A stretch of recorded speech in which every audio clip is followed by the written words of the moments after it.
Hey everyone, welcome back. Today's tutorial is for legs up the wall. And as you can tell, I'm going to be using a sofa because the principle is the same. So legs up the wall is hands down one of my favorite poses as a restorative pose. It's just wonderful. Whether you just need to relax, you've just gotten off a plane, you've been traveling in the car, whatever. It's like multi-purpose. So the only thing I really want to focus on here is how to actually get into it, because I think it's very awkward sometimes, especially when you're at home and you're listening to a class and you're cued to do legs up the wall. You're like fumbling around trying to figure out how to actually get yourself up there and scooting closer to the wall, trying to get your butt closer to the wall. It's just kind of awkward to get into. So let's talk about how to actually get into it in a smooth, easy way so that you can feel graceful and chill while you're doing it. Okay? So you're in your yoga class. Your teacher says, legs up the wall. You're at your house, you're listening, and you're like, pause the video quickly because I got to figure out how to do this. No more. Now you will do it smoothly and gracefully.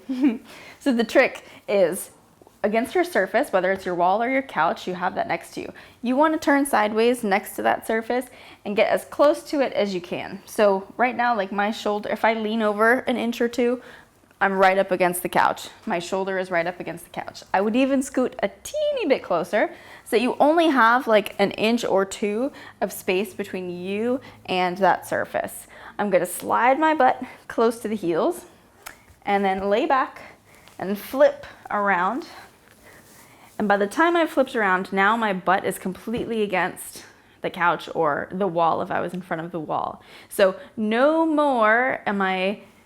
Here, I'll show you how a lot of times we usually do it, right? Like as a new yogi sometimes, you're like, oh, put the legs up the wall. That's easy.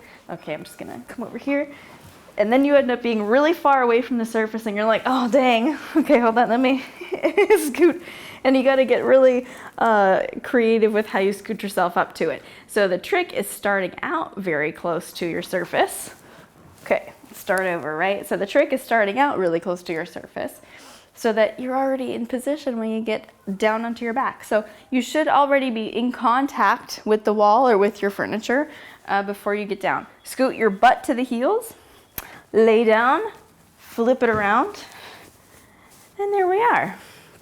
And legs up the wall, you could actually keep the feet straight up when you're against the wall, or I mean, honestly, I love doing this against my bed or the couch because I can let my knees bend and it allows everything to still drain from the feet. Like you're still getting the circulation moving, everything moving in the other direction, but it's a little bit less intense. So if your legs start to go numb or you get those little tingling sensations in your toes, you can bend the knees so that it just alleviates some of the intensity.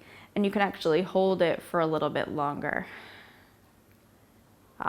Take a second. And now we have an equally awkward part, which is getting out of the pose.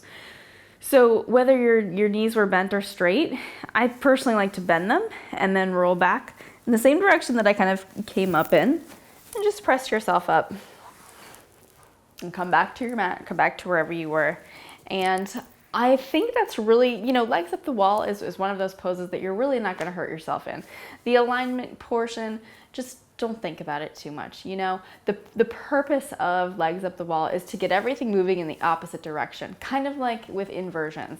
It is a form of an inversion. So think of it that way. You're just flipping things upside down for a few minutes to refresh. It's a great grounding posture, so take it as that. Take it as something that doesn't require a lot of thought, something you can go on autopilot and just do to feel good. The hardest part about this one is getting in and out of it. And now that you've got that down, you can fully enjoy it without feeling weird or without questioning whether you're doing it right or not. So thank you so much for joining me. I hope that was helpful. Let me know what you think in the comments below and any other pose that you'd like me to break down for you. Thanks again for being here. Have a great rest of your day, and I'll see you right back here for the next class.